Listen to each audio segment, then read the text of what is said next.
Kung naghahanap ka ng best smartphone under 5K, etong tatlo ang marerecommend namin dahil above average ang specs at performance kumpara sa iba para sa ganitong price category. Again, may kanya-kanyang advantage ang bawat device na to kaya depende na lang sa pangangailangan at budget mo.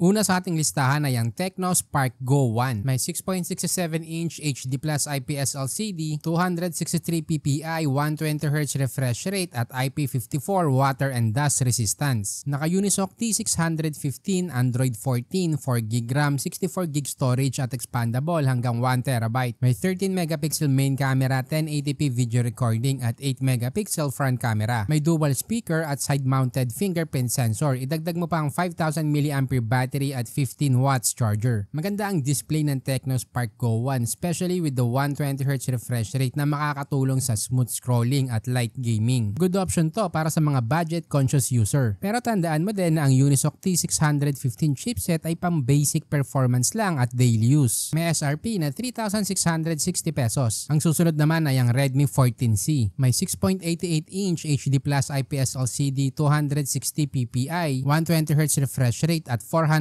nits. Naka-Helio G81 Ultra, Android 14, HyperOS, 4GB RAM at 128GB storage. May 50 megapixel main camera, 1080p video recording at 13 megapixel front camera. Meron din tong 5,160 mAh battery at 18 watts charger. Kung mas importante sa'yo ang photography, magugustuhan mo ang 50 megapixel main camera ng Redmi 14C. Kung gusto mo din ng hindi agad nalolobat, above average din ang battery nito. May SRP na 4,999 pesos. By the way, lalagay ko na din yung link sa description kung saan mo itong mabibili at official yan. Gumawa din kami ng FB group na smartphone tips, kaya kung ayaw mong masayang ang pera mo sa pagbili ng maling smartphone, mag-join ka na at kami mismo maghahanap ng best option at price para sa'yo. Ang susunod naman sa ating listahan ay ang Poco C65. May 6.74-inch HD Plus IPS LCD, 260 ppi, 90Hz refresh rate, Gorilla Glass at 600 nits. Naka-Helio G85, Android 13, 6GB RAM, 128GB storage at expandable hanggang 1TB. Naka 50 megapixel main camera, 1080p video recording at 8 megapixel front camera. Dagdag mo pa ang 5,000 mAh battery at 18 watts charger. Para naman sa mga naghahanap ng mas mataas na performance under 5K, standout ang Helio G85 at 6GB RAM ng Poco C65. Kaya nitong i-handle ang mas maraming apps at light games plus may Gorilla Glass protection kaya mas matibay ang screen. Mabibili sa presyong 4,999 pesos. Ginawa ko nga pala ang TechYouKnow dahil sa dami ng smartphones na lumalabas ngayon, napakahirap nang mamili. Kaya dito sa channel kami mismo ang nagre-research para malaman kung anong device ang pinakasulit para sa budget mo. Pero para makagawa pa kami ng ganitong content, kailangan din namin ng suporta mo kaya huwag kalimutang mag-subscribe, i-like at i-share ang ating video.